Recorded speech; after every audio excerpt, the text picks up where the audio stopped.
नमस्कार, मैं श्रीमती वर्मा और आज हम आरंभ करते हैं एक नई पावन और प्रेरणादायक यात्रा। जैन धर्म के 8वें तीर्थंकर भगवान चंद्र प्रभु की दिव्य जीवन कथा। हर तीर्थंकर अपने साथ एक विशेष संदेश लेकर आते हैं।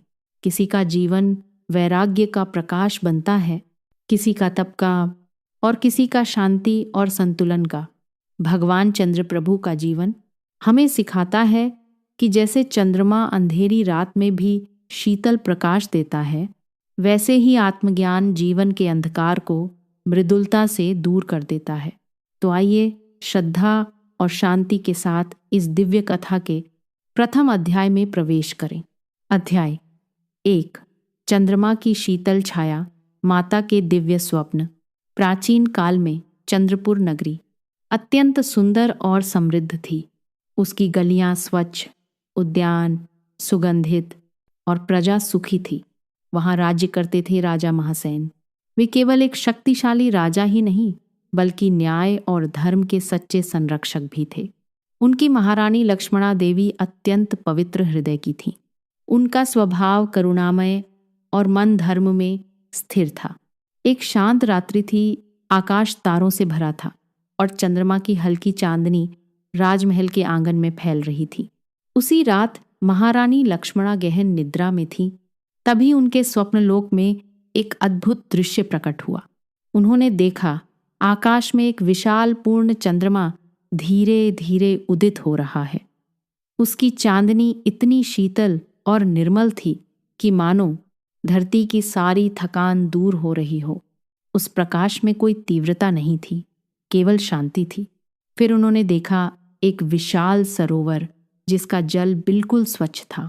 उसमें अनगिनत सफेद कमल खिले हुए थे। चंद्रमा की चांदनी उन कमलों पर पड़ रही थी और पूरा सरोवर मानो चांदी की तरह चमक रहा था। स्वप्न आगे बढ़ा। उन्होंने देखा एक रत्नजटित सिंहासन जिसके चारों ओर दिव्य प्रकाश फैल रहा था, पर उस प्रकाश में अहंकार नहीं, केवल पवित्रता थी। फिर उन्होंने देखा आकाश से एक कोमल चंद्र किरण धीरे धीरे उतर रही है।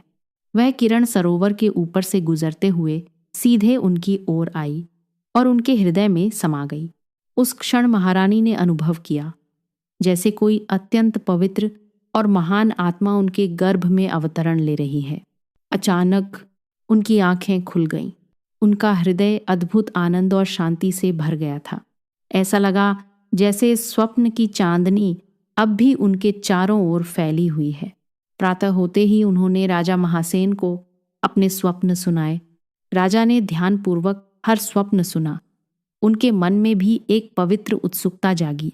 उन्होंने तुरंत राज्य के विद्वान, आचार्यों, मुनियों और ज्योतिषियों को राजमहल में बुलवाया। जब उन्होंने महारानी के स्वप्न सुने तो वे गंभीर होकर बोले, महाराज, ये स्वप्न अत्यंत शुभ संकेत हैं।